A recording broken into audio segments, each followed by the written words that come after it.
Pastor Eliseo, Apocalipsis, capítulo 2, clase 40. El mensaje a Pérgamo. Pérgamo era la capital de la provincia romana de Asia, por lo que tenía una gran importancia administrativa. Algunos de sus reyes tuvieron la gran ambición de convertir Pérgamo en una ciudad de la categoría de Atenas, y en gran medida lo consiguieron. Entre sus muchos edificios destacaba su gran biblioteca, que competía en importancia con la de Alejandría. Se decía que contaba con más de 200.000 rollos de pergamino. De hecho, nuestra palabra, pergamino, proviene del nombre de esta ciudad, ya que allí se perfeccionó el proceso de preparación de las pieles de cabra y oveja para su uso en la producción de libros, lo que permitió sustituir el papiro, un material más perecedero, fabricado a partir de grandes hojas de junco que crecían en las orillas del Nilo. Otro imponente edificio era el gran altar de Zeus, erigido por Eumenes II. Tenía una superficie aproximada de 36 por 34 metros y se caracterizaba por sus enormes escalinatas, sus sólidas columnas y su friso, que representaba la lucha entre los gigantes y los dioses de la mitología griega. Pérgamo era el centro del culto al emperador y, ya en el año 29 antes de Cristo, contaba con un templo dedicado a Roma y a Augusto. En las afueras de la ciudad se encontraba un templo curativo consagrado a Asclepio, el dios de la medicina. Muchas personas acudían a este tipo de templos para ser sanadas y el de Pérgamo era especialmente famoso. Las técnicas utilizadas para sanar a los enfermos se basaban principalmente en la magia y la superstición. Es curioso que el símbolo del dios griego, Asclepio, Esculapio para los romanos, era una serpiente que perdura hasta nuestros días y se sigue usando en medicina y farmacia. Apocalipsis, capítulo 2, versículo 12. Y escribe al ángel de la iglesia en Pérgamo: el que tiene la espada aguda de 2 filos, dice esto: el que tiene la espada aguda de 2 filos. A través de Juan, el Señor Jesús se identifica ante el ángel de la iglesia de Pérgamo como el que tiene la espada aguda de 2 filos, utilizando nuevamente la misma descripción que cuando lo vio en su manifestación gloriosa. En la Escritura, cuando se habla de la espada aguda de 2 filos, se está haciendo referencia a la palabra de Dios. Hebreos, capítulo 4, versículo 12.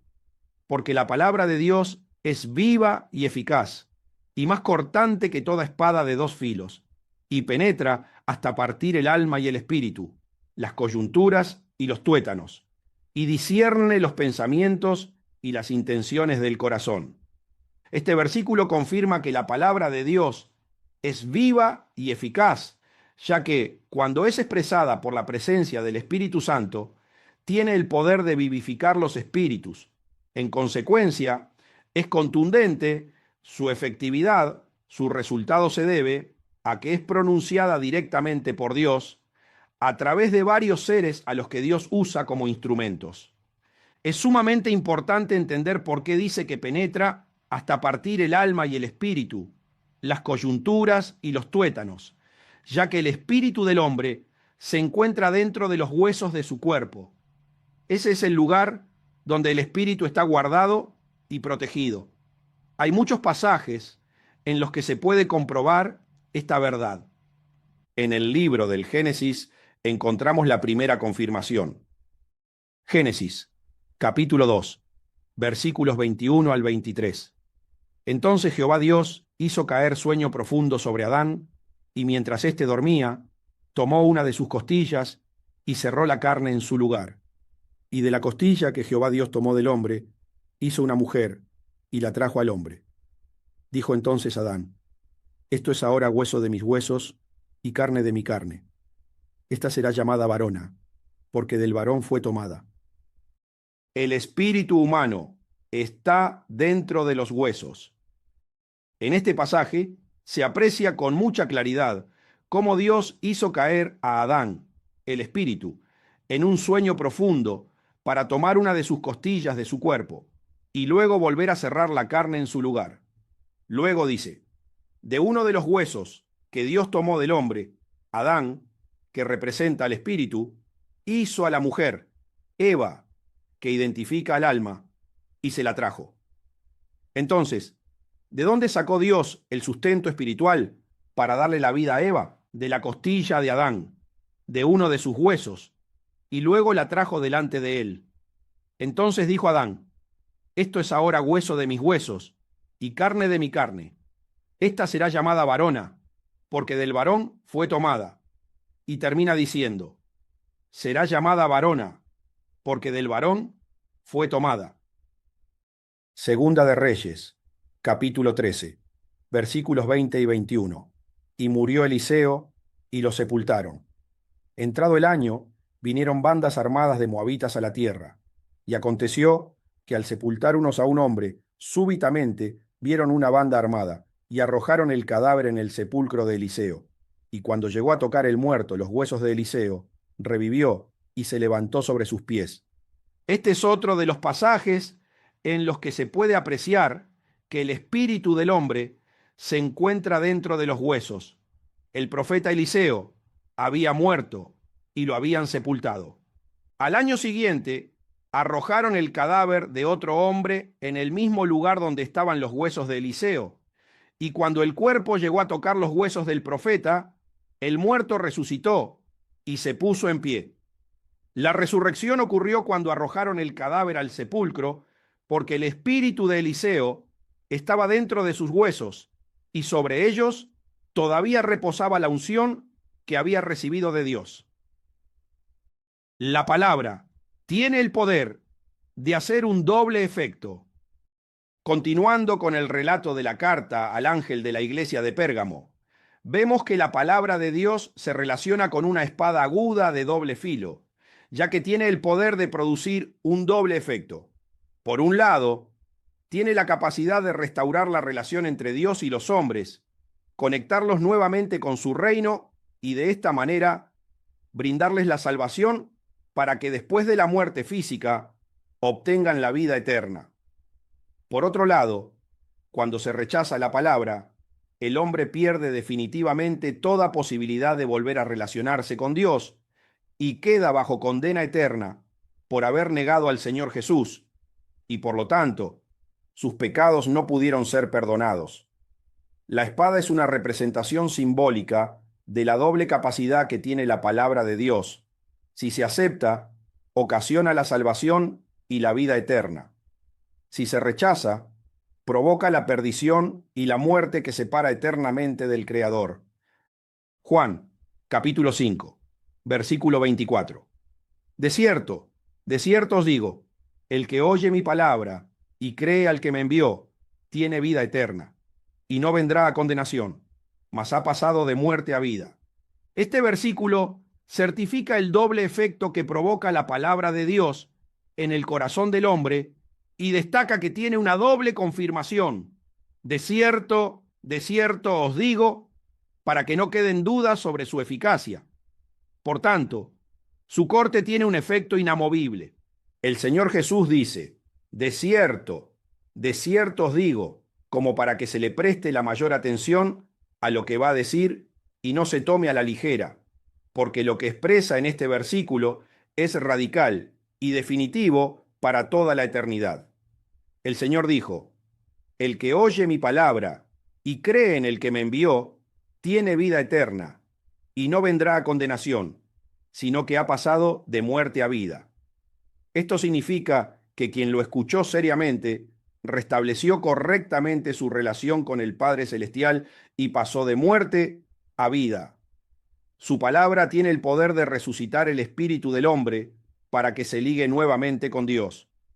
Pero el que no escucha mi palabra tiene que recibir el efecto del corte opuesto, que en vez de conectarlo, lo termina distanciando definitivamente y queda condenado por toda la eternidad. La espada produce dos cortes totalmente diferentes. Mateo, capítulo 10, versículos 34 y 35. No penséis que he venido para traer paz a la tierra. No he venido para traer paz, sino espada. porque he venido para poner en disensión al hombre contra su padre, a la hija contra su madre y a la nuera contra su suegra. Jesús lo dejó muy claro cuando estuvo en la tierra. No he venido a traer paz a la tierra, sino espada, haciendo referencia al nuevo lenguaje que traía del cielo de parte de su Padre Celestial. El objetivo era dividir, hacer una separación entre las dos esencias que pertenecen a Dios, pero que la mala representa el reino de las tinieblas. Jesús, como Hijo de Dios y referente de la buena esencia, vino a traer disensión entre el hombre y su Padre. Esto significa separar el espíritu humano de su ligadura con el diablo, que identifica al padre de los pecadores. Eso fue lo que ocasionó el pecado de Adán, el espíritu, que el hombre perdiera la paternidad de Dios, la luz, y quedara bajo la paternidad del diablo, las tinieblas. Entonces, se puede apreciar que Jesús vino a hacer un corte con su espada para separar al hombre de la conexión espiritual con el diablo y darle nuevamente la posibilidad de que Dios vuelva a ser su Padre. Ese sería el corte más favorable para que el hombre pase la eternidad en el cielo.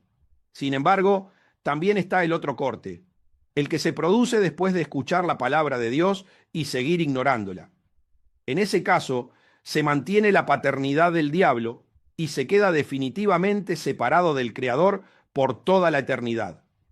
Con una sola expresión, con una sola espada, se realizan dos cortes con resultados totalmente opuestos y definitivos por los siglos de los siglos.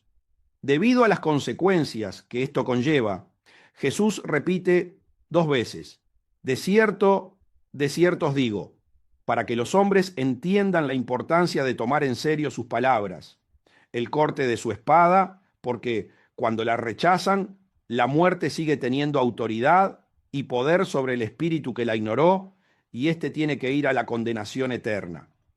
La palabra de Dios tiene la capacidad de discernir y juzgar todos los pensamientos del corazón del ser humano. No hay ni uno solo que no pase por el proceso de supervisión. Con su penetración, evalúa el origen de cada pensamiento, si es fruto de una conexión celestial o de una influencia del reino de las tinieblas. Y lo mismo acontece cuando el hombre habla o actúa. La palabra revela si la reacción fue consecuencia de una programación divina o satánica. Es implacable e inequívoca. La espada revela a Jesús como el gran juez. Esta descripción del Señor Jesús como el que tiene la espada aguda de dos filos lo identifica automáticamente como el gran juez que a su regreso determinará la condición de cada ser humano para definir dónde pasará su eternidad. Santiago, capítulo 1, versículos 23 al 25. Porque si alguno es oidor de la palabra, pero no hacedor de ella, este es semejante al hombre que considera en un espejo su rostro natural, porque él se considera a sí mismo y se va, y luego olvida cómo era. Mas el que mira atentamente en la perfecta ley, la de la libertad, y persevera en ella, no siendo oidor olvidadizo, sino hacedor de la obra, éste será bienaventurado en lo que hace. El libro de Santiago también hace referencia a los que ignoran la palabra de Dios, es decir, al que tiene la posibilidad de escucharla, pero no la pone en práctica. Al que tiene ese comportamiento inapropiado, lo compara con un hombre que mira su rostro natural en un espejo, pero luego deja de mirarse y se olvida de cómo era. Mientras está delante del espejo, observa todas las imperfecciones de su rostro y piensa que va a tomar una decisión para verse mejor, pero cuando sale de delante del espejo, se olvida de los defectos y no hace nada para corregirlos, hasta que regresa y se vuelve a mirar. Entonces, vuelve a pensar en tomar una decisión para mejorar su apariencia, pero cuando se marcha, se olvida de nuevo de su imagen y no hace nada para cambiarla. Comparación con los miembros de una congregación. A muchos de los miembros de la congregación les sucede algo parecido. Cuando vienen a los servicios y escuchan el mensaje del pastor, descubren sus imperfecciones e identifican sus pecados a través de la predicación. Mientras escuchan el mensaje, piensan en arrepentirse y tomar las decisiones necesarias para restaurar su relación con Dios. Sin embargo, una vez que salen de la iglesia y entran en contacto con el mundo exterior, se olvidan de las decisiones que tomaron durante el servicio. Cuando vuelven a la siguiente reunión y escuchan de nuevo la predicación del pastor, vuelven a pensar en cambiar, pero cuando salen de la iglesia no actúan en consecuencia, y así pasan las semanas, los meses y los años sin hacer nada por salir del pecado o dejar las malas costumbres, lo cual es fatal para la vida espiritual. Las decisiones que no se ejecutan llevan a los hombres a los peores fracasos, y más aún cuando se trata de la palabra de Dios. La espada aguda de dos filos no admite decisiones sin cumplimiento. En consecuencia, la principal clave del éxito es la acción. Un hombre puede tener grandes proyectos e ideas, pero si no los pone en práctica, no tiene diferencia con un fracaso. Sin embargo, sucede todo lo contrario con aquel que la escucha y la pone en práctica. Sin ser un oidor olvidadizo, sino un hacedor, este es bienaventurado, porque puede experimentar la bendición de poner en práctica la palabra del Creador y el efecto de la espada. La espada aguda de dos filos permite experimentar la gloria de terminar definitivamente con las obras de las tinieblas. Clase 41. Apocalipsis, capítulo 2, versículo 13. Yo conozco tus obras y dónde moras, donde está el trono de Satanás, pero retienes mi nombre y no has negado mi fe, ni aun en los días en que Antipas, mi testigo fiel, fue muerto entre vosotros, donde mora Satanás. Yo conozco tus obras. El Señor siempre comienza sus cartas a las iglesias recordándole al ángel que la lidera, que conoce sus obras. Y es lógico, ya que Dios lo sabe todo. Si Él creó a todos los espíritus, con el fin de que cada uno lo proyectara en su vida y a través de ellos disfrutara de la creación del universo, es lógico que lo sepa todo. Y no solo eso, sino que cada espíritu necesita consumir fuerzas de su presencia para expresarse. Nadie puede siquiera pestañear sin acceder a su naturaleza divina. Todo se trata de Dios. Algunos lo saben y usan su libre albedrío para hacer el bien, y otros no lo saben y usan al Creador para hacer el mal. Pero todos sacan sus fuerzas del trono que está en el cielo. Sin embargo, a veces sus seres creados se olvidan de este importante detalle y cometen actos aberrantes creyendo que nadie los ve ni lo sabe, ignorando por completo el poder del Creador. En consecuencia, al comienzo de cada carta, Jesús considera bueno decirles que conoce sus obras para que le presten suma atención, porque les va a declarar lo que están haciendo bien y lo que están haciendo mal. Así, los que utilizan la fuerza de Dios para pecar podrán arreglar su situación espiritual y no cometerán más errores antes de que regrese a buscar a la iglesia y tengan que cosechar las consecuencias de sus actos. Dios conoce desde toda la eternidad el comportamiento de todo ser creado. No hay forma de escapar de su omnipresencia, omnisciencia y omnipotencia.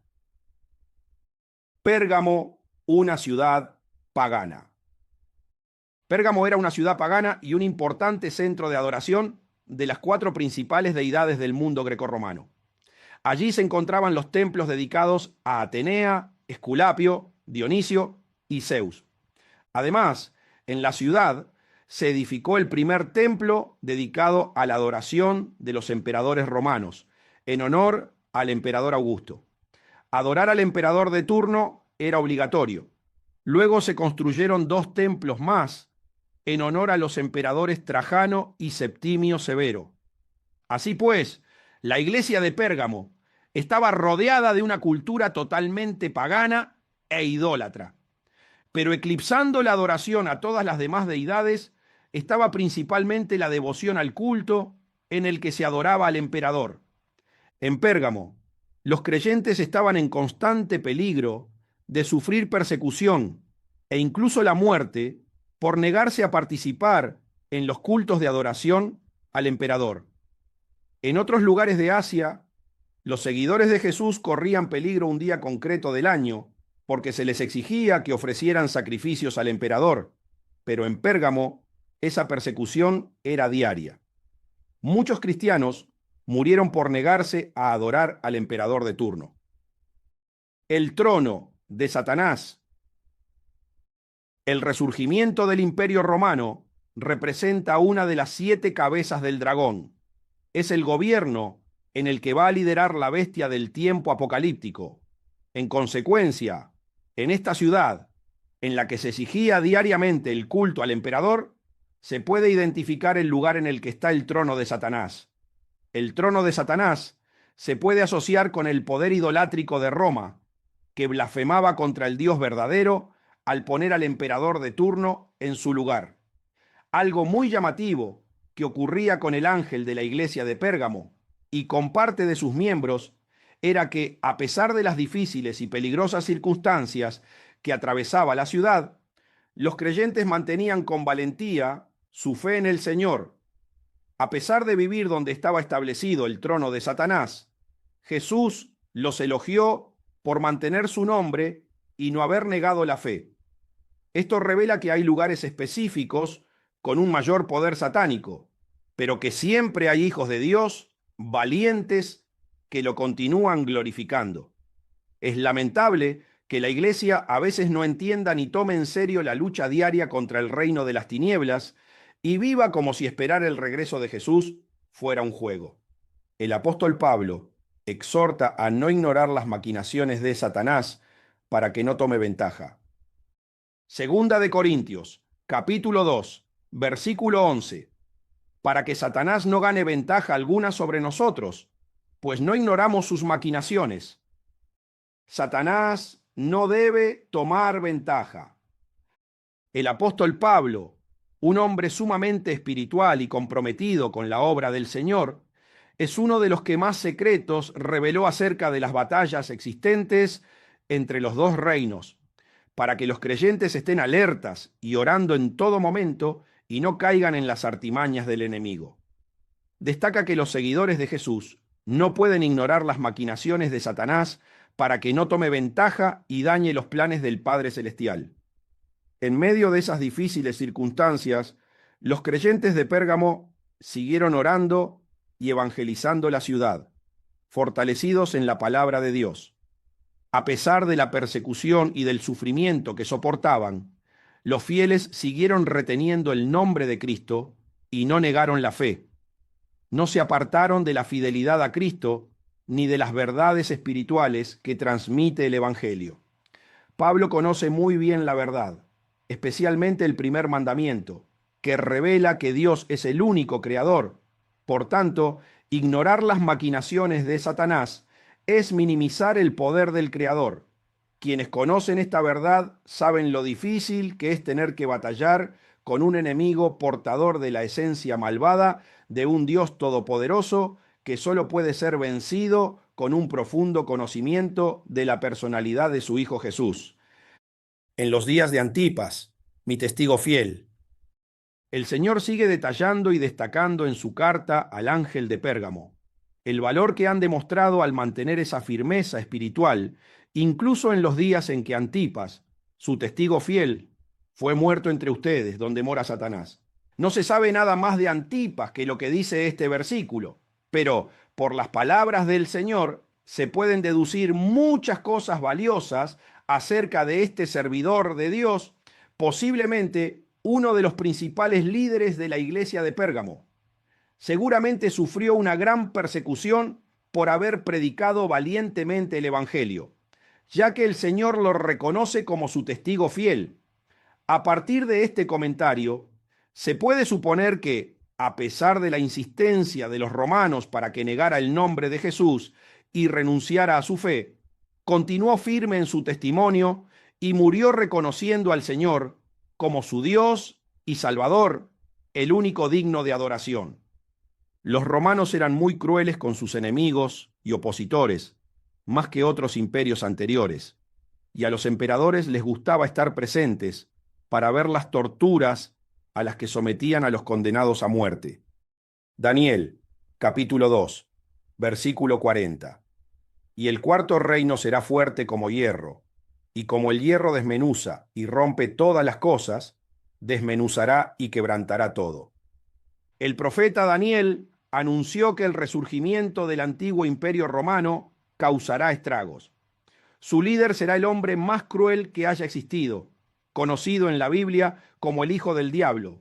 Y este versículo dice que cuando él gobierne en el tiempo final, desmenuzará y quebrantará todo. Será el imperio más sanguinario y cruel de todas las épocas. Por lo tanto, la crueldad de estos emperadores romanos no se comparará en magnitud con la del que está por venir. Aparentemente, la situación de Antipas se volvió un hecho reconocido en toda la ciudad de Pérgamo. Probablemente, el emperador determinó que su tortura se hiciera pública para que quienes procedieran de la misma manera supieran a lo que se enfrentaban, porque dice que fue muerto entre vosotros y donde mora Satanás. Probablemente la tortura tuvo lugar delante de algún trono que el emperador tenía en algún lugar público y estuvieron presentes en el momento de su muerte los miembros de la iglesia de Pérgamo y parte de los habitantes de la ciudad. Se presume que Antipas fue asado hasta morir calcinado dentro de un toro de metal durante la persecución instigada por el emperador Domiciano. Antipas fue un mártir que pagó el precio de su fidelidad. Por eso el Señor lo alaba, demostrando que lo sabe todo y de todos, y que su espada aguda, de doble filo, revela las intenciones de los pensamientos y del corazón de todo hombre. Muchos se podrían haber amedrentado, acobardado y negado al Señor y apostatado del camino de la fe por la forma cruel en que murió Antipas. Sin embargo, los miembros de la congregación de Pérgamo continuaron manteniendo su firmeza y fidelidad. ¿Por qué Jesús le destaca al ángel en la carta que a pesar de esa situación tétrica, siguió reteniendo su nombre y no negó la fe? Aunque Satanás utilizó la muerte de Antipas para atemorizar a los creyentes de la iglesia de Pérgamo, no lo consiguió. Persistieron en adorar al Señor Jesús a pesar de la posibilidad de morir. Jesús exalta al ángel de Pérgamo. Jesús exalta al ángel de Pérgamo por su valentía y firmeza para seguir adelante a pesar del peligro, ya que ese comportamiento que tuvieron los creyentes en esa época será sumamente necesario que también lo tengan los fieles de la Iglesia en los días de tribulación de la etapa apocalíptica, antes de su regreso. La situación vivida por Antipas es un anticipo de lo que sucederá en los tiempos finales, ya que el gobierno de la bestia actuará de la misma manera cuando exija que todos los habitantes del planeta se pongan la marca en la mano derecha o en la frente, como muestra de lealtad a su gobierno mundial y para adorarlo. Perseguirá sin piedad a todos aquellos que se nieguen a someterse a su voluntad para torturarlos despiadadamente delante de las multitudes. Es probable que estas masacres se televisarán a nivel mundial y que todos aquellos que hayan caído en sus engaños disfruten con la muerte de quienes se han rebelado contra el gobierno de la bestia y han seguido confesando a Jesús como el único Dios. Será un tiempo en el que las experiencias, como la de Antipas, serán comunes en las noticias de todo el mundo, con la intención de que muchos fieles del Señor no retengan su nombre y nieguen la fe. Sin embargo, los que tengan los corazones, como los de la iglesia de Pérgamo, podrán superar el trance, aunque les cueste la vida. Por ese motivo, el Señor llama bienaventurado al que lee y oye las palabras de esta profecía y guarda lo que en ella está escrito, porque el tiempo está cerca. El principal bienaventurado es el ángel de la iglesia que tomó en serio la advertencia del Señor y se preparó espiritualmente para sobrellevar esta situación dramática que tendrá que superar. Los otros bienaventurados son los que oyen, los miembros de la congregación del pastor, los que lo reconocieron como el enviado de Dios, al que tiene Jesús en sus manos para que crean en él, cuando enseñe lo que va a suceder en el tiempo apocalíptico y lo guarden en sus corazones, porque el tiempo está cerca y va a ser muy violento. Hay que estar preparado para salir victorioso. Clase 42. Apocalipsis, capítulo 2, versículo 14.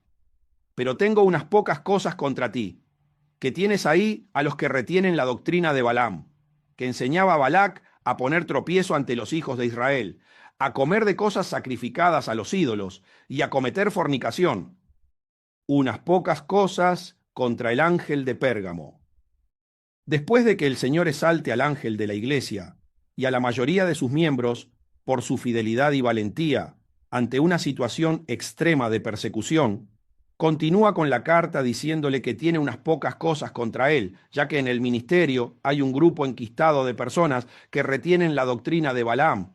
Balaam era un profeta del territorio de Moab, la actual Jordania, y la escritura lo reconoce como hijo de Beor.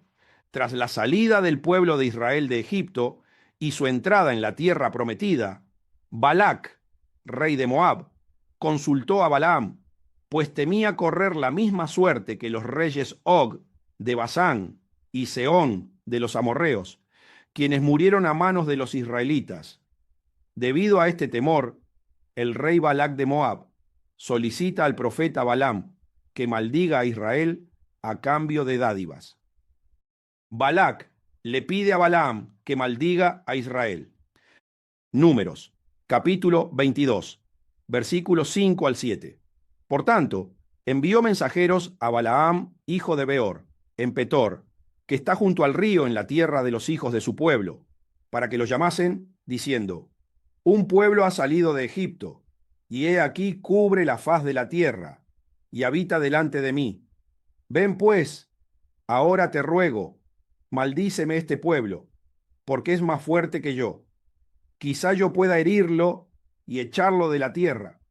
Pues yo sé que el que tú bendigas será bendito, y el que tú maldigas será maldito. Fueron los ancianos de Moab y los ancianos de Madián con las dádivas de adivinación en su mano, y llegaron a Balaam y le dijeron las palabras de Balac. Balaam, atraído por la oferta, le consulta a Dios, quien le niega rotundamente tal permiso. Balac le envía más príncipes con una oferta mayor, y Balaam le contesta que primero debe saber qué le responde Dios. Números, capítulo 22, versículos 18 al 22. Y Balaam respondió y dijo a los siervos de Balac: aunque Balac me diese su casa llena de plata y oro, no puedo traspasar la palabra de Jehová mi Dios para hacer cosa chica o grande. Os ruego, por tanto, ahora que reposéis aquí esta noche, para que yo sepa qué me vuelve a decir Jehová. Y vino Dios a Balaam de noche, y le dijo: si vinieron para llamarte estos hombres, levántate y vete con ellos, pero harás lo que yo te diga. Así Balaam se levantó por la mañana, y enalbardó su asna, y fue con los príncipes de Moab. Y la ira de Dios se encendió, porque él iba, y el ángel de Jehová se puso en el camino por adversario suyo. Iba, pues, él montado sobre su asna, y con él 2 criados suyos. Dios le autoriza a ir, especificándole que tiene que hacer lo que él le diga. La doctrina de Balaam consiste en presentarse ante un Dios justo para pedirle autorización para hacer el mal, para cometer una injusticia contra otros, que además son parte de su reino. Es una intercesión ante Dios para solicitar permiso para maldecir a otros. Balaam se presenta ante Dios para pedirle permiso para dañar al pueblo elegido, para que viniera el Mesías. En el caso de las iglesias, sería obtener su permiso para maldecir a otro miembro de la congregación, a un hermano en Cristo, para causarle daño o la muerte. Esta es una situación gravísima. Es la consecuencia de no conocer el primer mandamiento y de no comprender que Dios está en el interior de todos los hombres. Santiago, capítulo 3, versículos 8 al 10. Pero ningún hombre puede domar la lengua, que es un mal que no puede ser refrenado, llena de veneno mortal. Con ella bendecimos al Dios y Padre, y con ella maldecimos a los hombres, que están hechos a la semejanza de Dios. De una misma boca proceden bendición y maldición. Hermanos míos, esto no debe ser así. Ningún hombre puede domar la lengua. La Escritura dice claramente que ningún hombre puede domar la lengua. Esto significa que no hay nadie que pueda evitar que Satanás utilice su boca cuando está bajo su dominio espiritual. Todo lo que se habla bajo su influencia es veneno mortal para el oyente, porque mata la vida espiritual de las personas. Solo los que se convierten al Evangelio y se dejan guiar por la gracia de Jesucristo pueden controlar la lengua. Un creyente debe tener la revelación de que todo se trata de Dios, porque maldecir a otro ser humano es maldecir a Dios, da igual de quién se trate, pero aún es mucho peor cuando se trata de un hermano en Cristo, un espíritu bendito por estar unido al Espíritu Santo. Da igual si le desea que le pasen cosas malas o que muera. Eso es una manifestación clara de tener dentro el veneno mortal por estar bajo el gobierno satánico. Por lo tanto, después tendrá que cosechar las consecuencias de su malvada acción. Santiago dice, con ella bendecimos a Dios y Padre, y con ella maldecimos a los hombres, hechos a su semejanza. Está claro que con la misma lengua con la que un creyente alaba a Dios y le da gloria, maldice a otros. Y cuando se conocen las enseñanzas de la Escritura, se está maldiciendo al Señor. De una misma boca sale bendición y maldición. Y eso no debería ser así. Es imposible que palabras que invocan maldiciones salgan de la lengua de un hijo de Dios genuino, porque el reino de la luz es totalmente opuesto al reino de las tinieblas. No tienen nada en común. La bendición pertenece a uno y la maldición al otro. El creyente que se exprese de esta manera está todavía influenciado por Satanás y, por eso, ignorando la gravedad de sus actos, como Balaam, se atreve a pedirle a Dios que proceda de esta manera o lo hace directamente. Es inadmisible que un hijo de Dios maldiga. En consecuencia, Santiago se dirige a sus hermanos, porque es inadmisible que un hijo de Dios proceda de esa manera y maldiga, que interceda ante Dios para pedir el sufrimiento de otros, o peor aún, que se mueran. Eso no debe ser así. La grave doctrina de Balaam consiste en presentarse ante Dios para pedirle que maldiga o dañe a alguien. Es la peor burla que el diablo puede lograr ante Dios, usar a uno de sus hijos para que maldiga a su Padre Celestial. Eso pasó con Job cuando estaba siendo probado por Dios. Job, capítulo 2, versículos 8 al 10. Y tomaba Job un tiesto para rascarse con él, y estaba sentado en medio de ceniza. Entonces le dijo su mujer, ¿aún retienes tu integridad? Maldice a Dios y muérete. Y él le dijo, como suele hablar cualquiera de las mujeres fatuas, has hablado. ¿Qué? ¿Recibiremos de Dios el bien y el mal no lo recibiremos? En todo esto no pecó Job con sus labios. Job estaba pasando por una gran prueba, permitida por Dios para glorificarse delante de Satanás, al cual le autorizó para quitarle todo lo que poseía. Al ver Satanás que a pesar de todo lo que había padecido, Job seguía dándole gracias a Dios, se presentó nuevamente delante de él y pidió permiso para afectar su salud. Dios aceptó su petición con la condición de que no le quitara la vida. Entonces, Satanás le provocó una sarna en todo el cuerpo y solo le dejó a su lado a su mujer y a unos pocos siervos. El malestar que sentía en el cuerpo le provocaba un fuerte picor, por lo que se rascaba con un tiesto desde los pies hasta la cabeza. Su mujer, al ver el sufrimiento de su esposo, enfurecida por la situación deprimente que atravesaba, le dijo, ¿aún retienes tu integridad? Maldice a Dios y muérete. Pero Job, que sabía muy bien que Dios es el único creador, reprendió duramente a su mujer y le dijo, hablas como una mujer insensata. Si he de recibir de Dios lo bueno, también he de recibir lo malo. Aunque sea Satanás quien me ataca, lo hace con la autorización de Dios. y voy a renegar de lo que Dios le ha permitido hacerme, nunca maldeciré a Dios, aunque me haga vivir situaciones difíciles. Job sabía que lo peor que puede hacer un ser humano es maldecir a su creador. La doctrina de Balaam es sumamente malvada. Por eso, el Señor Jesús le dice al ángel de la iglesia de Pérgamo que tiene unas pocas cosas en su contra, ya que retiene en su congregación a los que tienen la doctrina de Balaam. ¿Cómo descubrir a los que tienen la doctrina de Balaam? ¿Cómo descubrir a quienes tienen la doctrina de Balaam? Los creyentes, especialmente los que tienen un liderazgo, deben pedirle a Dios discernimiento espiritual para reconocer a quienes se acercan con la doctrina de Balaam. Hebreos capítulo 5, versículo 14. Pero el alimento sólido es para los que han alcanzado madurez, para los que por el uso tienen los sentidos ejercitados en el discernimiento del bien y del mal. La carta a los Hebreos hace esta recomendación a los creyentes para que aseguren su salvación y no sean engañados por miembros que se consideran seguidores de Jesús, pero que tienen el corazón impregnado por Satanás. Los creyentes no deben descuidarse, ya que no todos los miembros de la iglesia siguen a Jesús con la misma firmeza espiritual, y muchos tienen una relación fluida con el resto de habitantes de la ciudad.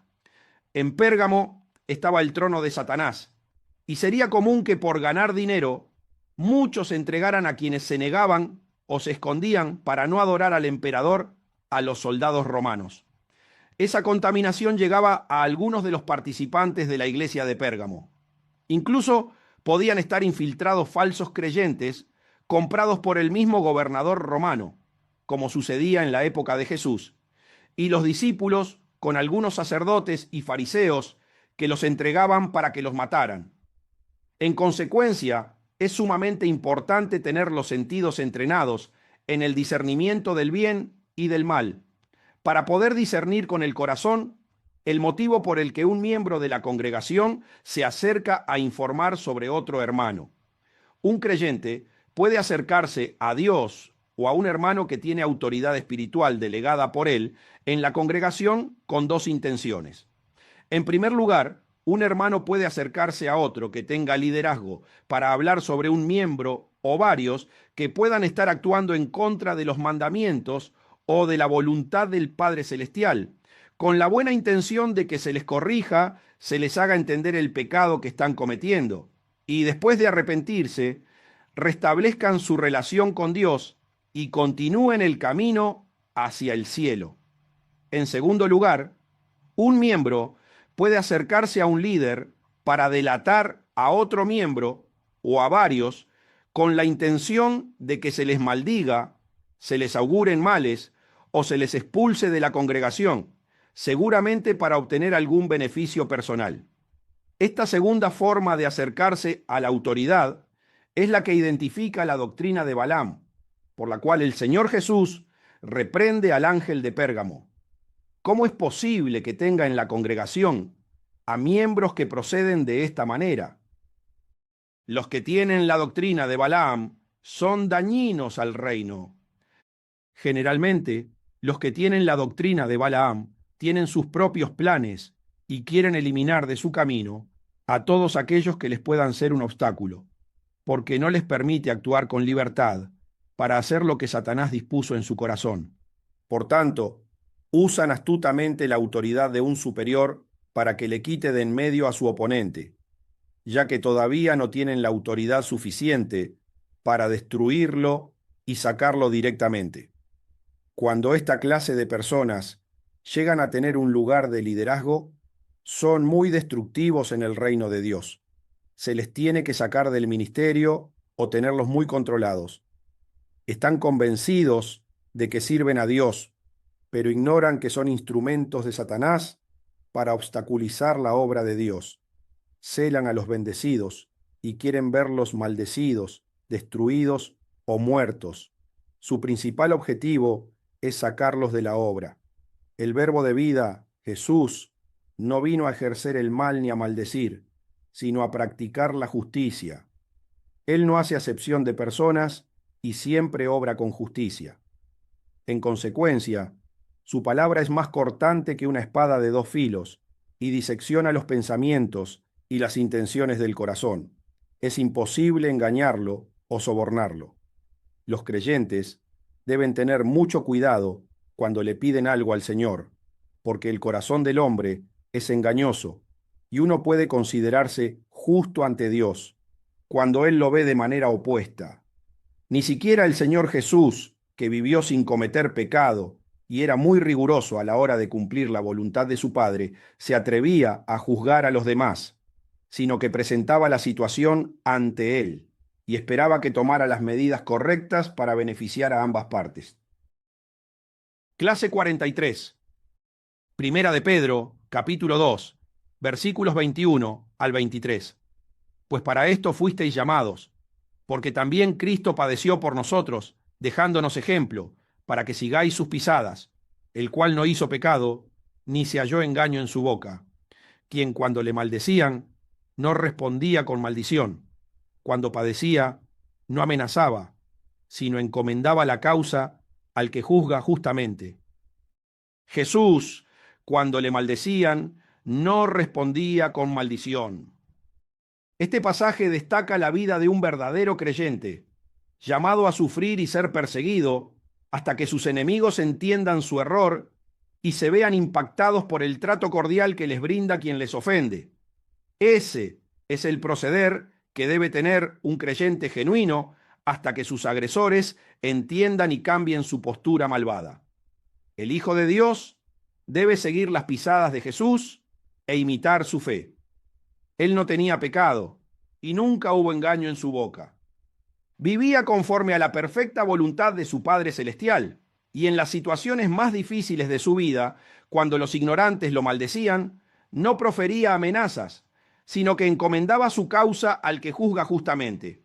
Esa es la actitud que debe tener un hijo del reino de la luz: entregar la situación en manos de Dios para que sea Él quien determine la solución, porque si también maldecía y amenazaba con declaraciones violentas, deseando castigos, accidentes, sufrimientos y muerte, ¿en qué se diferenciaba de su agresor?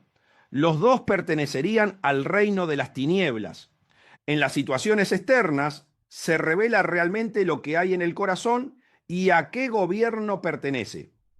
A veces, el creyente, confundido por el enemigo, piensa que siempre tiene la razón y, si está bajo el efecto de un engaño, puede arriesgarse y terminar perdiendo la relación con el Creador.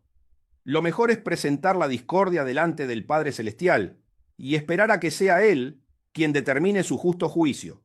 Y, cuando lo haga, quien obtenga el favor del Señor no debe alegrarse por lo que le pueda acontecer al opositor.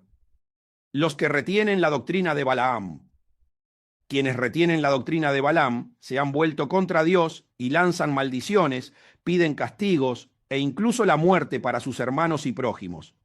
Los líderes que siguen la doctrina de Balaam parecen respetar a Dios, pero no temen el poder de su palabra. No meditan en las controversias que el Señor envía para que recapaciten y se arrepientan de sus iniquidades, sino que no descansan hasta encontrar la forma de cometer sus maldades e intentar destruir lo que Dios ha bendecido. A pesar de que saben que la voluntad del Señor es opuesta a sus pretensiones, siguen adelante motivados por sus beneficios personales. Son siervos de las riquezas y Dios aborrece esa idolatría por lo material. Balaam era un profeta asalariado, un predicador mercenario que arrendaba sus servicios espirituales. Balac, rey de Moab, un pueblo enemigo de Israel, lo contrató para que maldijera al pueblo de Dios, pero a pesar de que Balaam lo intentó varias veces, nunca logró la aceptación del Creador. Lucas capítulo 18, versículos 11 y 12. El fariseo, puesto en pie, oraba consigo mismo de esta manera: Dios, te doy gracias porque no soy como los otros hombres, ladrones, injustos, adúlteros, ni aun como este publicano. Ayuno 2 veces a la semana, doy diezmos de todo lo que gano. Balaam hacía declaraciones que parecían muy piadosas, como las que hacen los falsos maestros y los obreros fraudulentos, que muchas veces hacen alarde de ser piadosos y aparentan ser muy devotos. Incluso dicen verdades, pero sus vidas no reflejan lo que dicen. Por dentro están muertos y arrastran a quienes los siguen a la misma destrucción que les espera a ellos. Son ritualistas, como los fariseos. Tener a este tipo de personas enquistadas en el ministerio es sumamente peligroso, porque en muchos casos desvirtúan los planes del Señor para los nuevos miembros que se acercan a la iglesia. Estrategia de Balaam para corromper a Israel. Como Balaam no podía maldecir a los israelitas, ideó una estrategia para corromperlos sin tener que maldecirlos. En consecuencia, le enseñó a Balac cómo podía hacer tropezar a los hijos de Israel, haciéndoles comer cosas sacrificadas a los ídolos y cometer fornicación. Balaam, por obtener un beneficio económico de parte de Balac, se pervirtió de tal manera que ideó un plan alternativo para hacer pecar a los israelitas, que no consistía en declarar maldiciones sobre ellos, sino en hacerles tropezar con tentaciones para que se automaldijeran delante de Dios. Entonces hizo convocar a las mujeres moabitas para que tentaran a los hombres israelitas y se involucraran con ellas, y así desviarlos hacia la adoración del ídolo Baal Peor. Como resultado de su plan, Israel participó en banquetes dedicados a los ídolos, en los que se cometían inmoralidades sexuales. Este fue el tropiezo que Balac les tendió a los hijos de Israel tras el consejo de Balaam. Sabía que Jehová era el verdadero Dios y que su ley condenaba la fornicación y la idolatría, pero aún así prefirió recibir su paga antes que honrar al Señor. Por toda esta maquinación diabólica, las Escrituras identifican a Balaam como un prototipo de falso maestro. Se le utiliza como símbolo de la religión pervertida, que tiene una falsa apariencia de piedad, pero cuya finalidad es lucrarse con las cosas espirituales. Segunda de Pedro, capítulo 2, versículos 1 al 3. Pero hubo también falsos profetas entre el pueblo, como habrá entre vosotros falsos maestros, que introducirán encubiertamente herejías destructoras, y aun negarán al Señor que los rescató, atrayendo sobre sí mismos destrucción repentina. Y muchos seguirán sus disoluciones, por causa de los cuales el camino de la verdad será blasfemado, y por avaricia harán mercadería de vosotros con palabras fingidas. Sobre los tales, ya de largo tiempo, la condenación no se tarda, y su perdición no se duerme. Por avaricia harán mercadería de vosotros.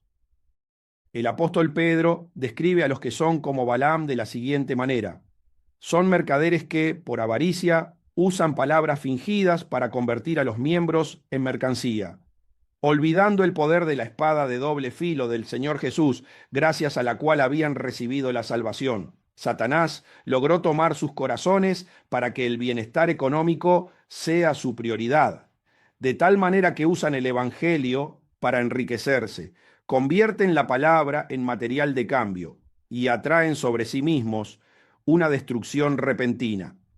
Tristemente, en los últimos tiempos, muchos caerán en sus engaños, ya que profetizarán todo lo que los hombres espiritualmente débiles quieran oír.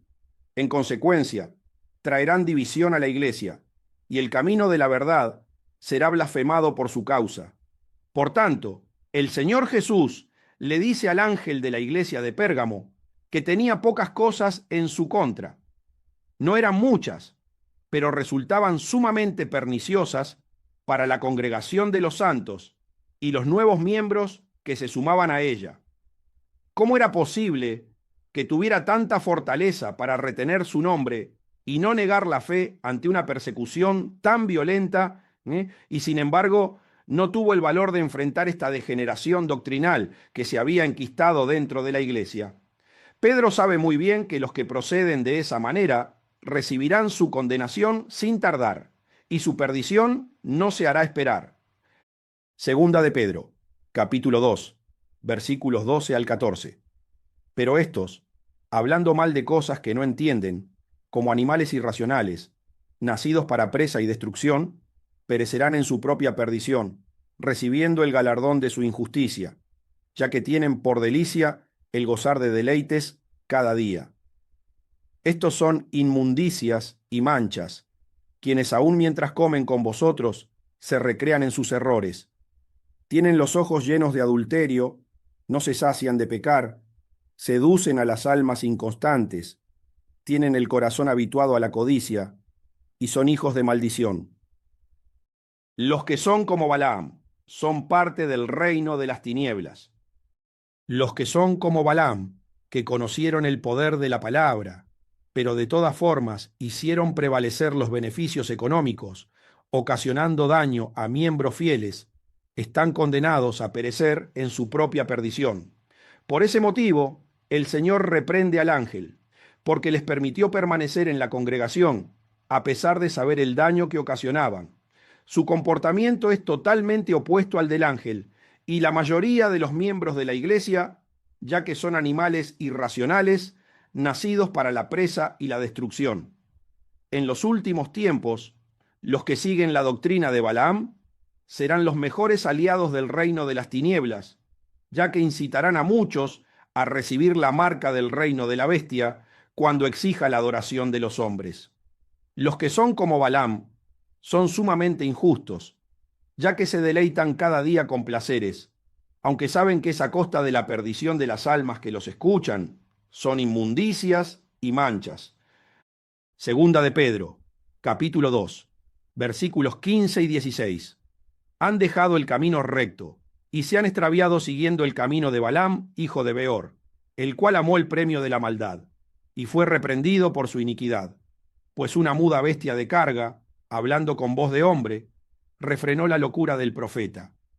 El apóstol Pedro continúa diciendo: tienen los ojos llenos de adulterio, no se sacian de pecar y seducen a las almas inestables.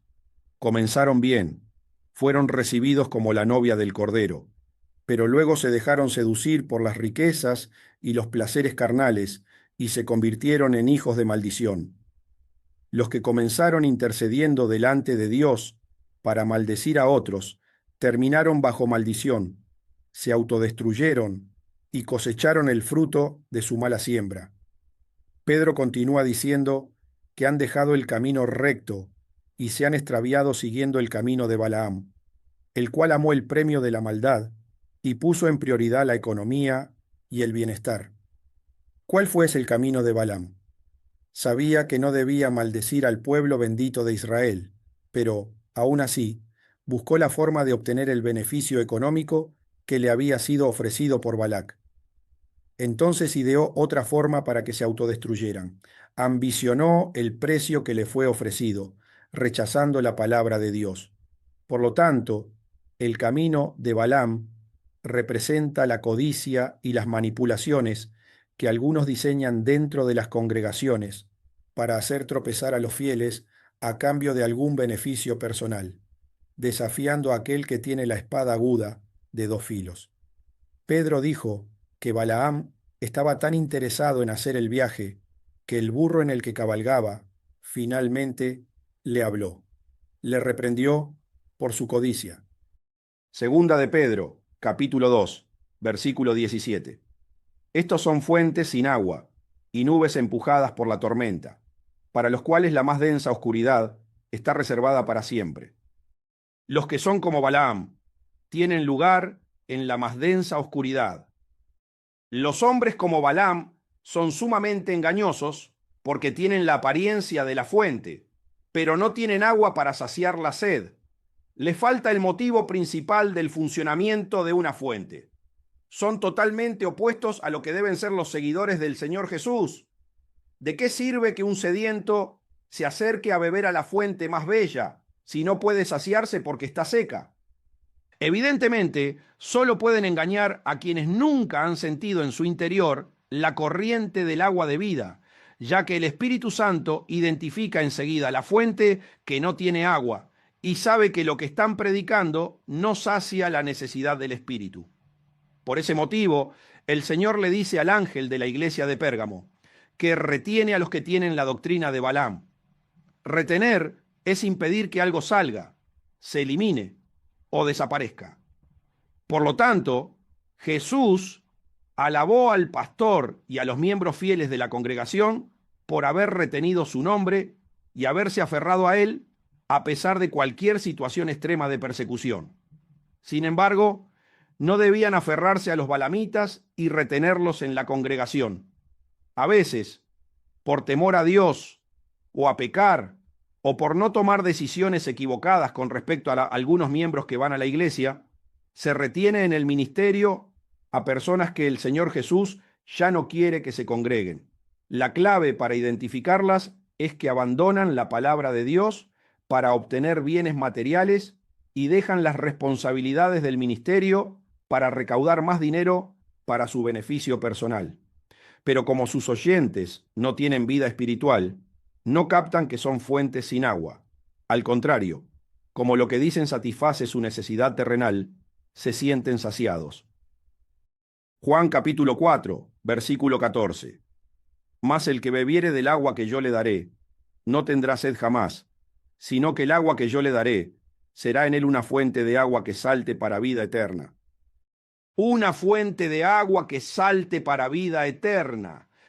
El Señor Jesús es totalmente diferente, y su palabra es tan poderosa que no solo quita la sed al espíritu sediento, sino que también forma en su corazón su propia fuente, para que se convierta en favor de los demás en agua que salte para vida eterna. El apóstol Pedro también dice que esta clase de falsos creyentes son como nubes empujadas por la tormenta. No tienen agua para saciar la necesidad de la tierra, solo le traen oscuridad.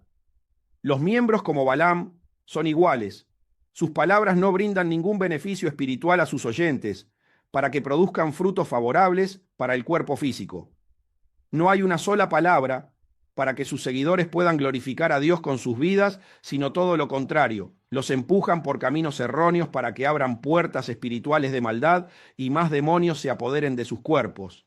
Les ocasionan más oscuridad en sus vidas. Para los balamistas y los balacistas, Dios les tiene reservada la más densa oscuridad para siempre. Ya está decretado que pasarán su eternidad en el lago de fuego.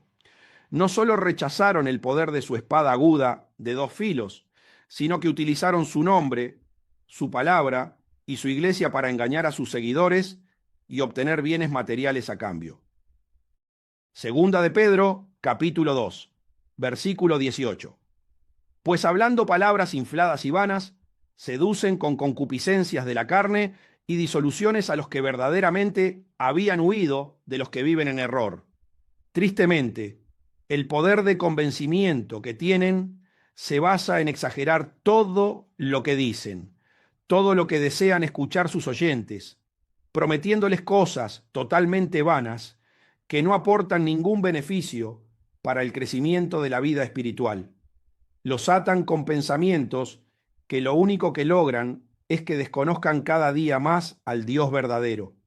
Les profetizan la obtención de muchos beneficios materiales, como casas, coches, empresas, viajes, cuentas abultadas en los bancos, cargos gerenciales. Cuantos más beneficios reciben de los oyentes, más exageradas son las palabras que les declaran. Primera de Corintios, capítulo 5, versículo 11.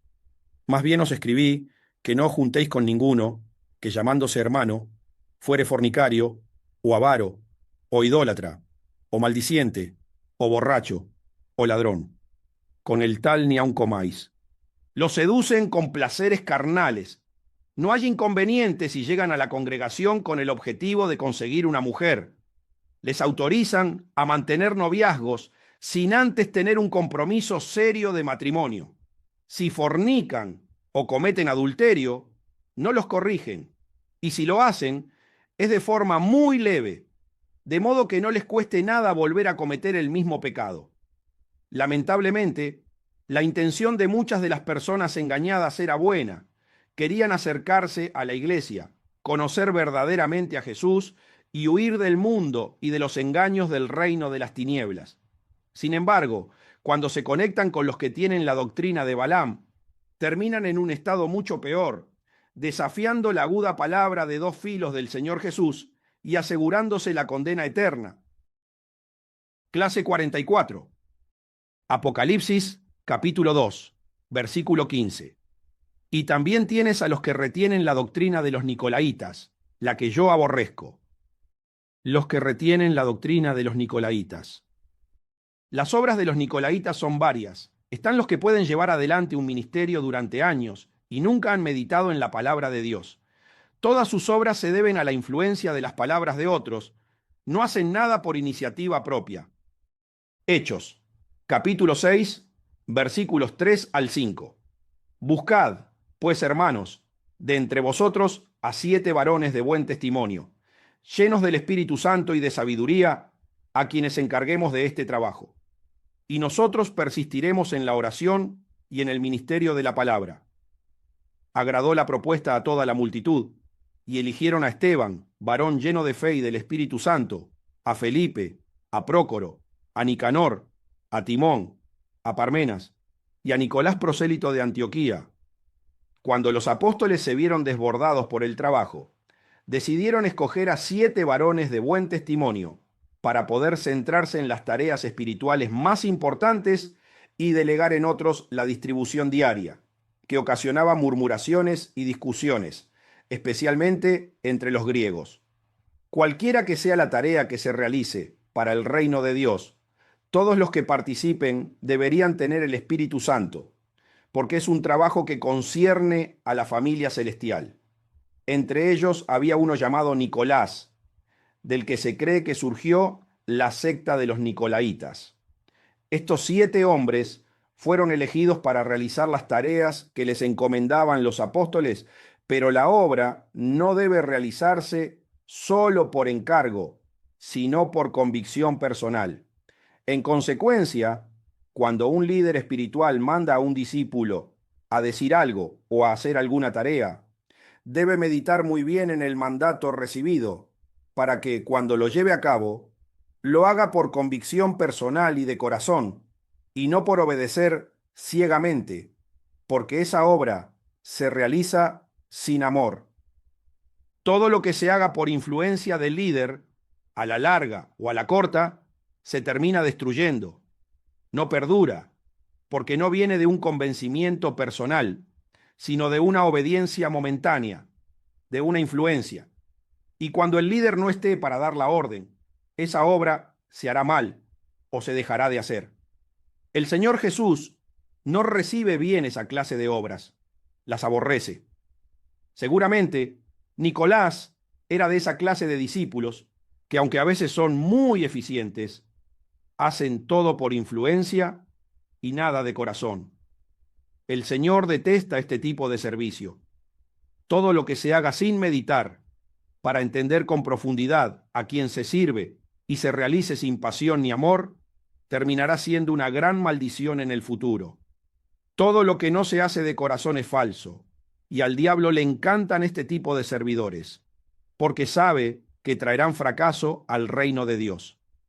Cuando Nicolás tenga el privilegio de liderar una congregación o un grupo de personas, sus seguidores terminarán siendo como él y también harán una obra falsa.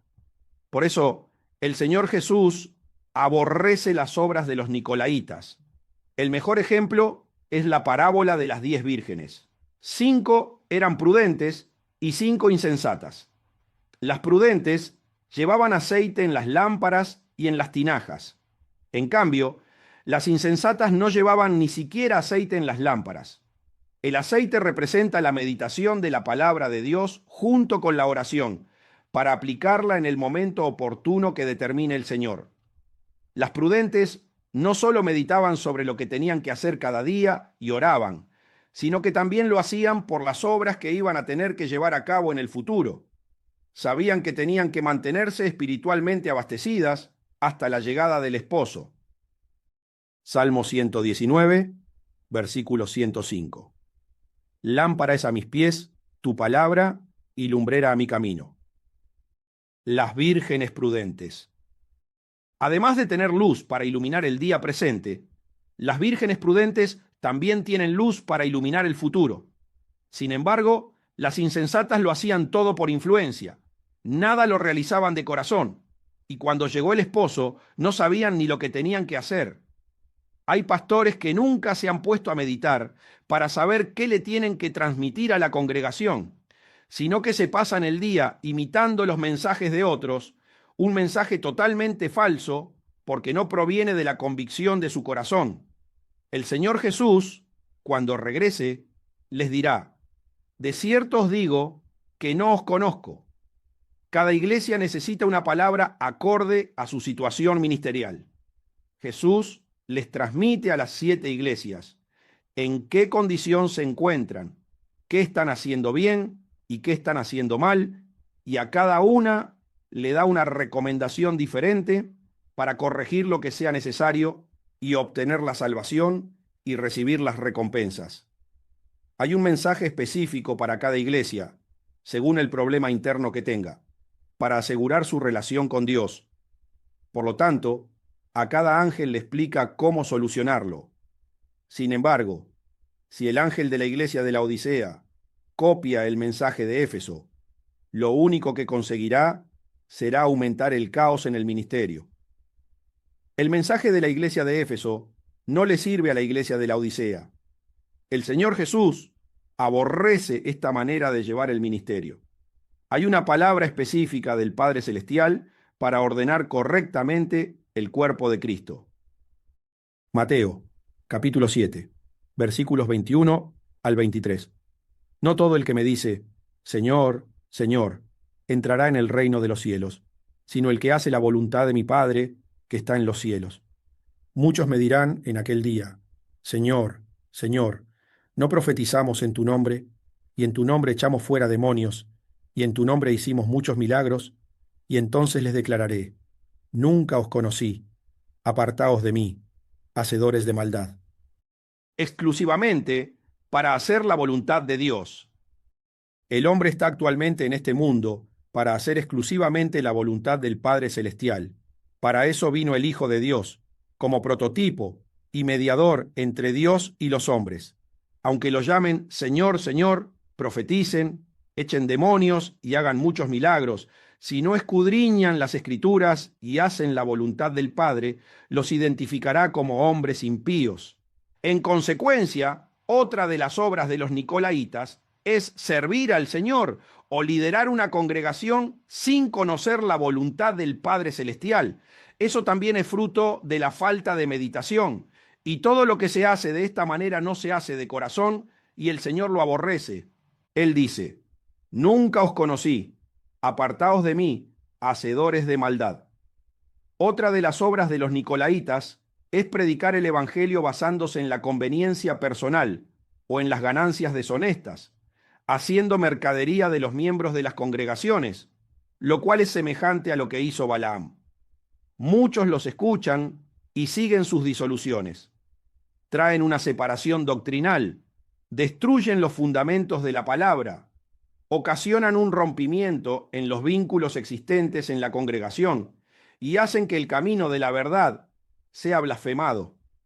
Todo por avaricia, en busca de un bienestar económico, utilizan palabras fingidas, dulces y motivadoras para apoderarse de sus bienes. Mateo capítulo 6, versículo 24. Ninguno puede servir a 2 señores, porque o aborrecerá al uno y amará al otro, o estimará al uno y menospreciará al otro.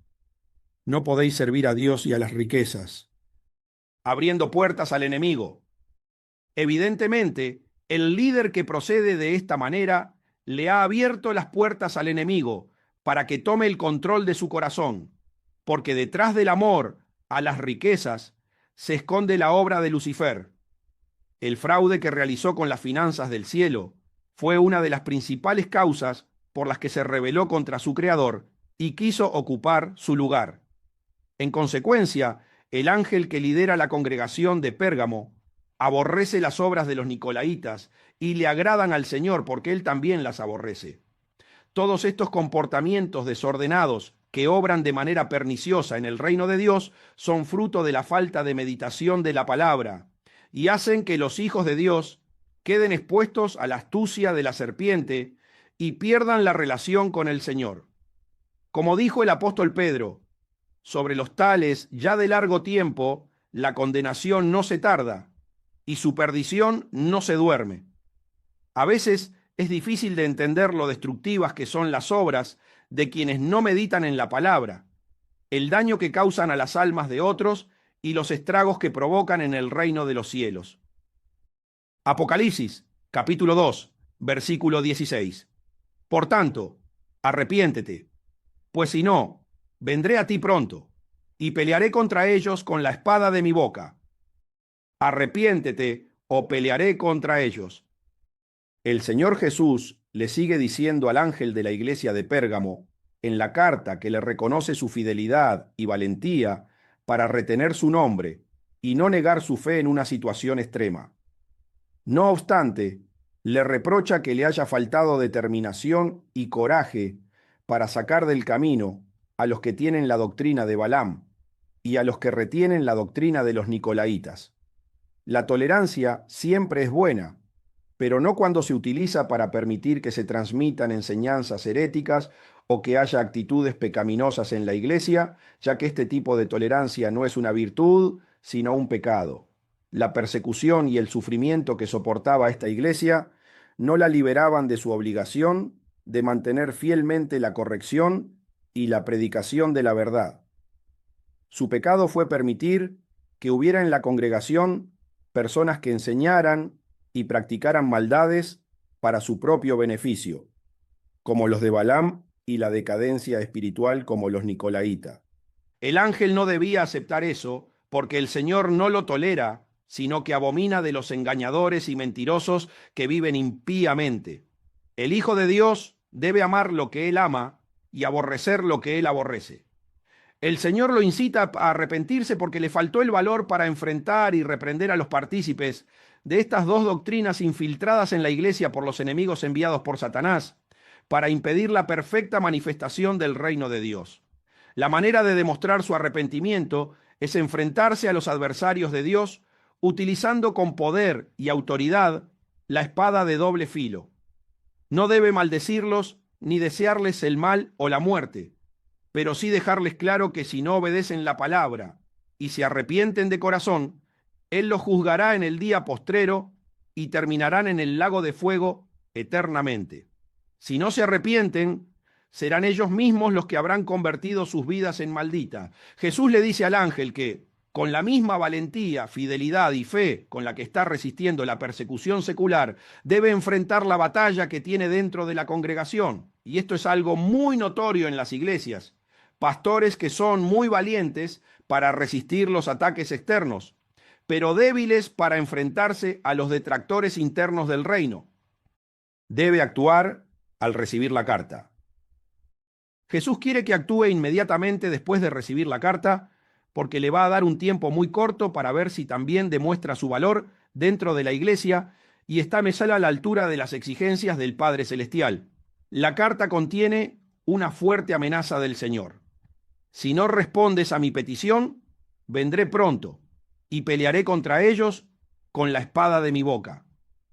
Esa clase de miembros son enemigos del reino, hostigan al Padre Celestial y le causan los peores sufrimientos. No es necesario aferrarse a su nombre, ni tampoco es una negación de la fe actuar contra ellos, sino todo lo contrario. Es la prueba definitiva de la valentía de un siervo de Dios, cuidar la iglesia tanto de lo que sucede afuera como de lo que acontece dentro. El nombre que respalda al ángel fuera es el mismo que lo respalda dentro. La misma fe que se requiere para actuar con los de afuera es la que se necesita para mantener la pureza y santidad dentro. Si no lo haces tú, lo haré yo. La vida del creyente verdadero no consiste en no pelear, sino en saber cómo, cuándo, dónde y de qué manera debe hacerlo, pero siempre con la espada aguda de doble filo para salvar o para dejar un precedente que justifique su eternidad en el lago de fuego. Clase 45. Apocalipsis, capítulo 2, versículo 17.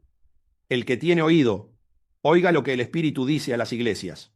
Al que venciere, daré a comer del maná escondido, y le daré una piedrecita blanca, y en la piedrecita escrito un nombre nuevo, el cual ninguno conoce sino aquel que lo recibe. El maná escondido El que tiene oído, oiga lo que el Espíritu dice a las iglesias. Una vez más, Jesús destaca la gran importancia de escuchar el mensaje que está revelando por medio del Espíritu Santo. En este caso, se lo dice al ángel de la iglesia de Pérgamo, para que ordene su camino. Como viene sucediendo con las otras iglesias, las promesas se dan a quien venciere. Una frase que se aplica a todos los creyentes sin importar a qué congregación pertenezcan. En este caso, el Señor les promete especialmente a los miembros fieles de la iglesia de Pérgamo tres cosas como premio por su victoria. En primer lugar, les dará a comer del maná escondido. El maná era un pan con sabor a miel, con el que Dios alimentó a los israelitas durante sus años de vagar por el desierto. Según las Escrituras, debían recordar esa divina provisión guardando una vasija con maná dentro del arca del pacto durante sus viajes. El maná escondido representa al Señor Jesús, el pan de vida que descendió del cielo, así como se reveló en la tierra para satisfacer las necesidades del espíritu del hombre con su lenguaje celestial y que éste alcance la salvación y entre en el reino de los cielos. Del mismo modo, hay un maná escondido en el nuevo reino, especialmente preparado para los triunfadores que en el futuro vivirán eternamente con el Padre Celestial. A esto se refería Jesús cuando habló con el líder religioso Nicodemo, que a pesar de ser un principal entre los judíos, estaba totalmente confundido con respecto al reino de Dios. De hecho, ni siquiera conocía los conceptos básicos para salvarse y entrar en la vida eterna. Juan, capítulo 3, versículos 10 al 13. Respondió Jesús y le dijo: ¿Eres tú maestro de Israel y no sabes esto? De cierto te digo que lo que sabemos hablamos, y lo que hemos visto testificamos, y no recibís nuestro testimonio. Si os he dicho cosas terrenales, y no creéis, ¿cómo creeréis si os dijere las celestiales? Nadie subió al cielo, sino el que descendió del cielo, el Hijo del Hombre, que está en el cielo. Jesús y Nicodemo. Tras la respuesta de Nicodemo, Jesús se asombra de que siendo un maestro de Israel no supiera lo más básico para conectar espiritualmente a los fieles con el Creador. El Señor le confirma dos veces una verdad para llamar su atención y que entendiera con claridad lo que le iba a decir, ya que era fundamental para alcanzar la salvación y entrar en el reino de los cielos. Lo primero que el Hijo de Dios quiso confirmarle es que todos los seres creados, sin excepción, son fruto de una programación y que nadie puede hacer más de lo que escucha o ve. Jesús le dijo: de cierto te digo, de lo que sabemos hablamos. No se puede hablar más de la información que se recibe, ni testificar más de lo que se puede ver con los ojos. Eso si realmente quiere ser un hijo de Dios genuino. Un hombre hipócrita puede hablar y dar testimonio de mentiras, pero en cualquier caso, aun en lo que miente, será fruto de la información que haya dejado entrar en su mente y que haya aceptado en su corazón. Jesús le dijo: ¿y no recibís nuestro testimonio? Jesús es el único que estuvo en el cielo conectado con su Padre. Y si no lo escuchan a él y a sus discípulos, es imposible que alguien hable con veracidad acerca del cielo. Juan capítulo 3, versículos 3 al 6.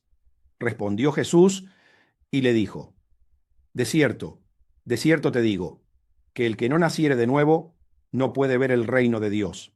Nicodemo le dijo: ¿cómo puede un hombre nacer siendo viejo? ¿Puede acaso entrar por segunda vez en el vientre de su madre y nacer? Respondió Jesús: de cierto te digo, que el que no naciere de agua y del Espíritu no puede entrar en el reino de Dios.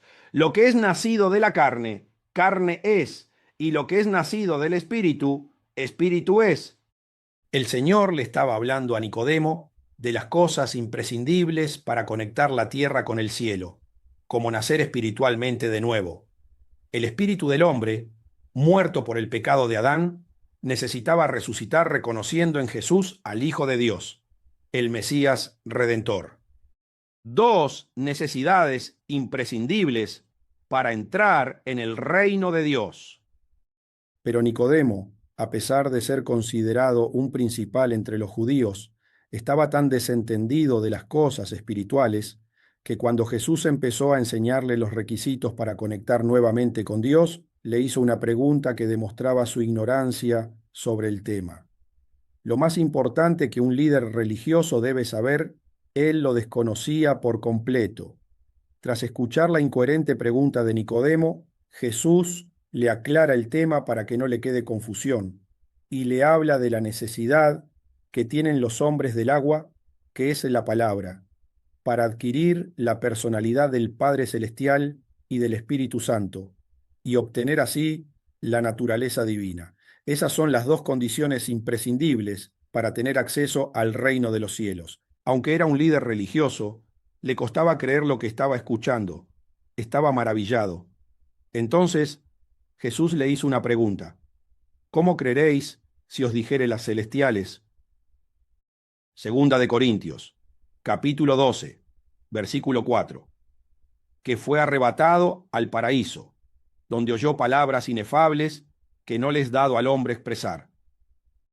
El apóstol Pablo fue arrebatado una vez al tercer cielo, donde está el paraíso, y dice que oyó palabras inefables que el hombre no puede expresar. Por tanto, cuando los creyentes sean llevados al tercer cielo, donde está el paraíso, necesitarán un maná diferente para poder habitar en ese lugar tan maravilloso. Ese es el maná escondido, un nuevo lenguaje necesario para vivir la eternidad en el cielo. Cuando Jesús vino a este mundo, le dio al hombre el maná que necesitaba para que se vuelva a conectar con Dios, para diferenciar entre las dos esencias que actualmente coexisten en la tierra y para prevalecer sobre la obra del enemigo. Pero cuando el mal desaparezca definitivamente, se obtendrá un nuevo lenguaje para disfrutar de la infinita gloria de Dios. Así como en la tierra, a medida que el hombre avanza en nuevos descubrimientos, por ejemplo, la televisión, el automóvil, el barco, el avión, el ordenador, Internet, la inteligencia artificial, los misiles hipersónicos, la robótica, el ordenador cuántico, etc. Y aparecen nuevas palabras para adaptarse a los avances de la ciencia y la tecnología. De la misma manera, acontecerá en el cielo para poder vivir la eternidad.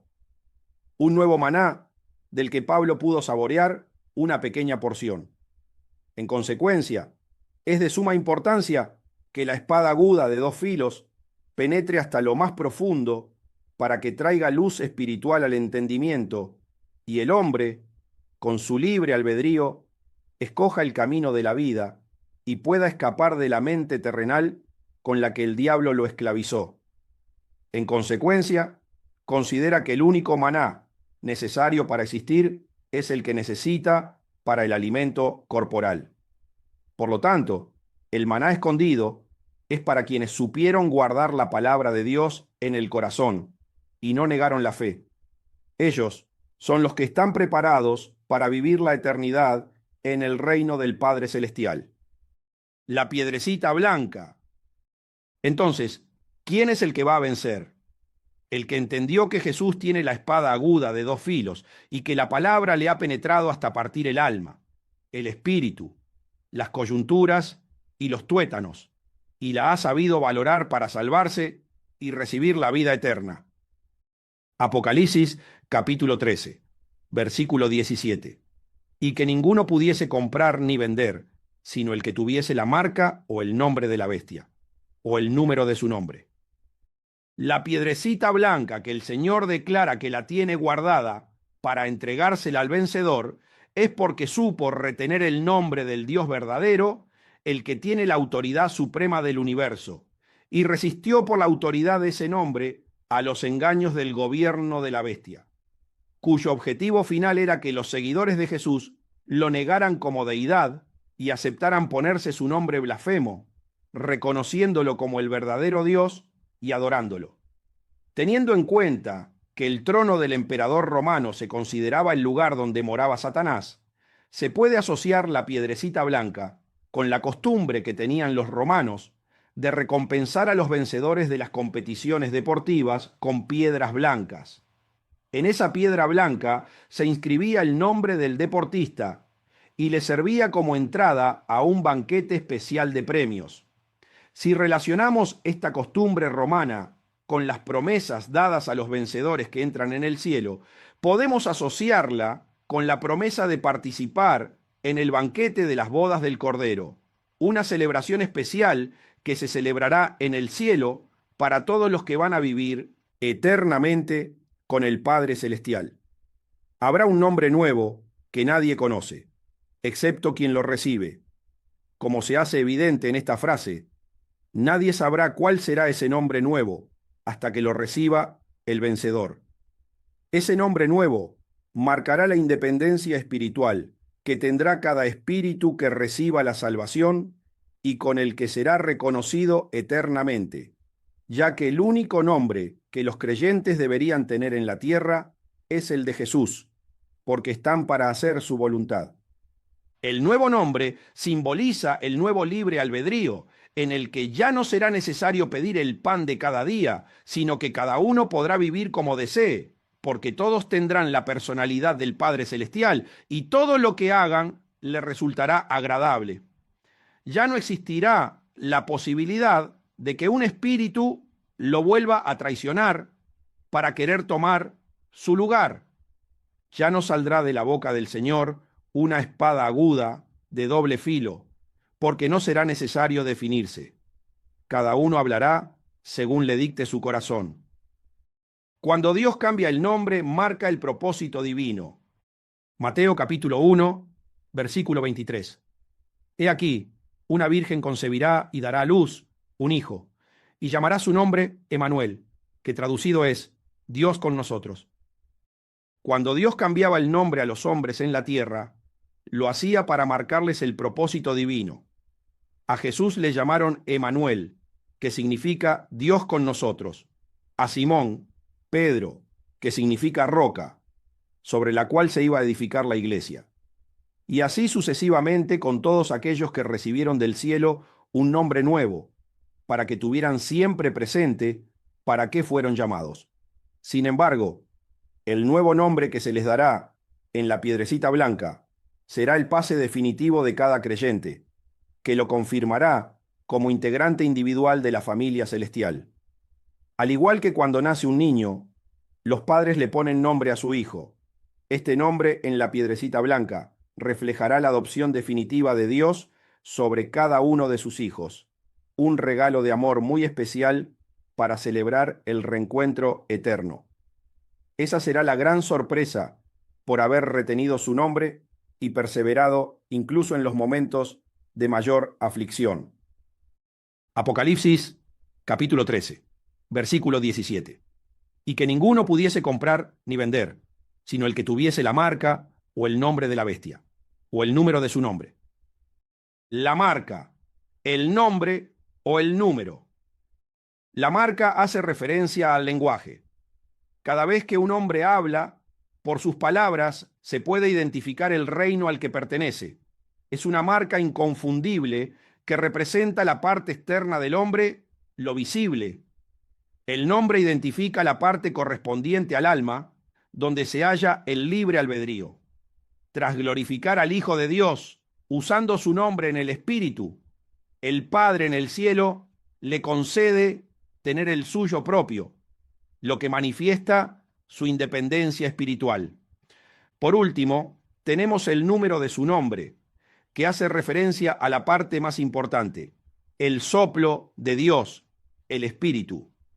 En el caso del reino de las tinieblas, el número de su nombre es el 666, 3 veces el 6, que simboliza el número con el que se identifica al hombre. Eso significa que no tiene nada que ver con la presencia de Dios, ni en el espíritu. El primer 6, la centena, ni en el alma. El segundo 6, la decena, ni en el cuerpo.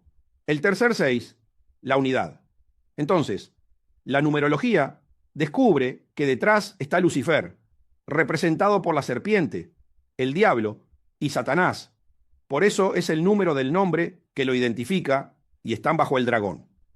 El número que identifica el nombre de Jesús es el 777, y el 7 simboliza la perfección y la plenitud. El primer 7 representa el espíritu, la centena; el segundo, el alma, la decena; y el tercero, el cuerpo, la unidad. Nuevamente la numerología revela que detrás está Jesús, representado por el león, el becerro y el rostro de hombre, los tres seres vivientes que representan la personalidad del Hijo de Dios por estar bajo el gobierno espiritual del águila volando.